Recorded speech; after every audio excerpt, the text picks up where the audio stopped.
Hi guys, അച്ചസ് ബ്ലോഗിലേക്ക് സ്വാഗതം. അപ്പോൾ ഇന്ന് ചൂര അച്ചാറിടാൻ പോകാൻ കേട്ടോ. ചൂര വാങ്ങിച്ചിട്ട് ഞാൻ ചെറുതായിട്ട് അരിഞ്ഞ് അതിനകത്ത് മുളക് പൊടി, മഞ്ഞൾപ്പൊടി, പിന്നെ കുരുമുളക് പൊടി, സാൾട്ട്, ഉപ്പ് അതെല്ലാം കൂടെ ചേർത്ത് പുരട്ടി വെച്ചിരിക്കുകയാണ്. ഇനി നമുക്ക് ഇത് വറുത്തെടുക്കാം.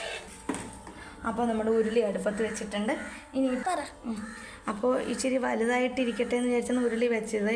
ഇനിയിപ്പോൾ എണ്ണ ഒഴിക്കുകയാണ്. അത് വറുത്തെടുക്കണ്ടേ നമുക്ക്. അത് മൊത്തം നന്നായിട്ട് നമുക്ക് വറുത്ത് കോരിയെടുക്കണം. അതുകൊണ്ട് ഇച്ചിരി എണ്ണ നമ്മൾ കൂട്ടി വെക്കുവാണ്. അപ്പോൾ ഇനി ഇതിനകത്തോട്ട് നമ്മൾ ചൂര ഇട്ട് വെക്കണം. നമ്മൾ കൈ കഴിക്കണം. ഇനി നമ്മൾ ഇത്രയും ചൂരയാണ് ഇരട്ടി വെച്ചിങ്ങനെ കുഞ്ഞായിട്ട് ഞാൻ വാങ്ങിച്ചിട്ട് അരിഞ്ഞ് വെച്ചതാണ് കേട്ടോ. കാരണം ഇല്ലെങ്കിൽ അത് എനിക്ക് ശരിയാവത്തില്ല. അപ്പോൾ നമുക്ക് ഇത് ഇട്ട് കൊടുക്കണം കേട്ടോ.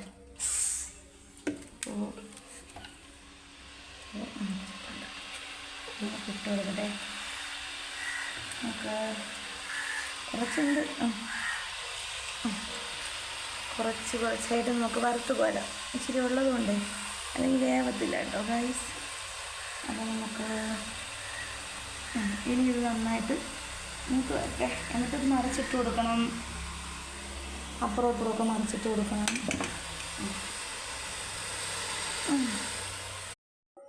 അപ്പോൾ നമ്മൾ വറുത്ത് കോരി മാറ്റിയിട്ടുണ്ട് ചൂര. അപ്പോൾ ഇനി ചൂര വറുത്ത് കോരി മാറ്റിയ എണ്ണ അടുപ്പത്ത് വെച്ചിട്ടുണ്ട്. ഇനിയിപ്പോൾ അത് തിളച്ച് വരുമ്പോൾ നമുക്ക് ഇച്ചിരി കടുക് ഇട്ട് കൊടുക്കാം.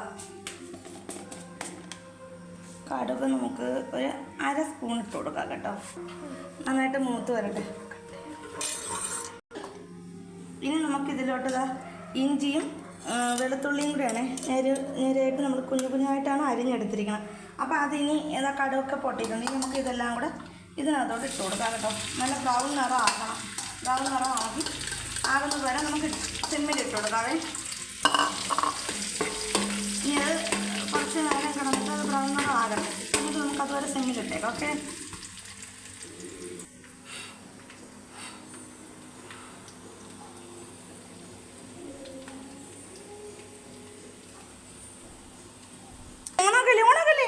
അത് മൂത്തില്ല. ഇനി നമുക്ക് അത് ചെറുതായിട്ടൊന്ന് വാടി വന്നിട്ടുണ്ട്. അതിനകത്തോട്ട് പച്ചമുളക് അരിഞ്ഞ് വെച്ചിട്ടുണ്ട്. പിന്നെ കുറച്ച് കറിവേപ്പിലയും കൂടെ പൊട്ടി കൊടുക്കണം. പിന്നെ അതുകൂടെ നന്നായിട്ടൊന്ന്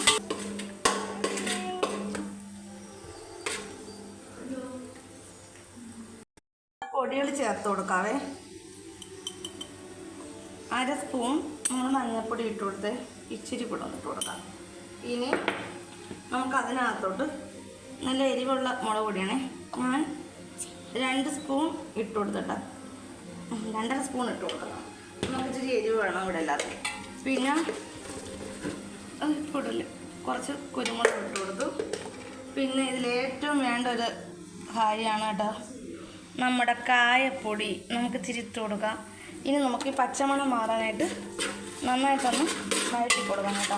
അത് മൂത്ത് പോകാതിരിക്കാൻ നമുക്ക് പച്ചമണമൊക്കെ മാറിയിട്ടുണ്ട്. ഇനിയിപ്പോൾ നമുക്ക് വിനാഗർ ആഡ് ചെയ്ത് കൊടുക്കാം. ഇച്ചിരി വിനാഗർ ഞാൻ ആഡ് ചെയ്ത് കൊടുത്തേ. ഞാൻ വിനാഗർ നന്നായിട്ട് കിടന്ന് ഒന്ന് തിളക്കട്ടെ. വിനാഗർ ഒന്ന് ആഡ് ചെയ്ത് ഒന്ന് തിളക്കട്ടെ. നമുക്കപ്പോൾ ഇത്തിരി വേണ്ട ശേഷം കുറച്ച് ഉപ്പ് കൂടി ഇട്ട് കൊടുക്കാം. അപ്പോൾ നന്നായിട്ടൊന്ന് ഇളക്കി കൊടുത്തു. നോക്കണം നമ്മൾ ഇനി നമുക്ക് ഈ മൂപ്പിച്ച് വെച്ചിരിക്കുന്ന ഫ്രൈ അത്രയും കൂടി ഇട്ട് കൊടുക്കാവേ. അപ്പോൾ ഈ ഫ്രൈ ചെയ്യുമ്പോൾ ഭയങ്കര ഇഷ്ടമാണ് കുഞ്ഞാറ്റയ്ക്ക് ഇങ്ങനെ എടുത്തുകൊണ്ട് പോയി കഴിക്കാൻ. അപ്പോൾ അവിടെ കരുതിയാണ് ഞാൻ ഒളിച്ചൊളിച്ചാണ് വെക്കുന്നത് കേട്ടോ. അവിടെ കോരിയൊക്കെ കുറച്ചുകൊണ്ടൊക്കെ പോയി കഴിക്കും. അവർക്കത് ഭയങ്കര ഇഷ്ടമാണ്. അതുകൊണ്ട് ഞാൻ നമുക്ക് എടുത്ത് മാറ്റി വയ്ക്കാം. പാവമല്ലേ, എന്നും നമ്മളിത് ചെയ്യുന്നില്ലല്ലോ, വല്ലപ്പോഴല്ലേ ഇത് ചെയ്യുന്നുള്ളൂ. അപ്പോൾ ഇനി നമുക്കിത് നന്നായിട്ടൊന്ന് ഇളക്കി കൊടുക്കട്ടെ. ഇളക്കി കൊടുക്കണം കേട്ടോ, അല്ലെങ്കിൽ ഇതിൻ്റെ ടേസ്റ്റ് കിട്ടും. അപ്പോൾ നമ്മുടെ ചൂര അച്ചാർ റെഡിയായി കേട്ടോ. എങ്ങനെയുണ്ട് എൻ്റെ ചൂര അച്ചാർ? ഇനിയിപ്പോൾ ഇത് തണുത്തിട്ട് നമ്മളൊരു കുപ്പിയിലാക്കി വെക്കും. നമുക്കിത് ഇപ്പം തന്നെ ഒരാൾക്ക് ഇത് കഴിച്ചു നോക്കണം കേട്ടോ. അതുകൊണ്ട് ടേസ്റ്റ് ഒന്ന് കുറച്ച് നോക്കട്ടെ. എല്ലാക്ക ചൂടാണ്. ഒന്ന് ടേസ്റ്റൊക്കെ ഒന്ന് നോക്ക്. ടേസ്റ്റൊക്കെ നോക്കി കൊള്ളാമോ? സൂപ്പറാണോ? അപ്പം ഞാനൊന്ന് ചെയ്ത് നോക്കട്ടെ. സൂപ്പർ. ഒളിച്ച് അപ്പോൾ ടാറ്റ ബൈ ബൈ. ഓക്കെ, ചൂരാച്ചാർ റെഡി. ചോറിനോട് ഇത് മതി. എല്ലാവരും ട്രൈ ചെയ്ത് നോക്കുക.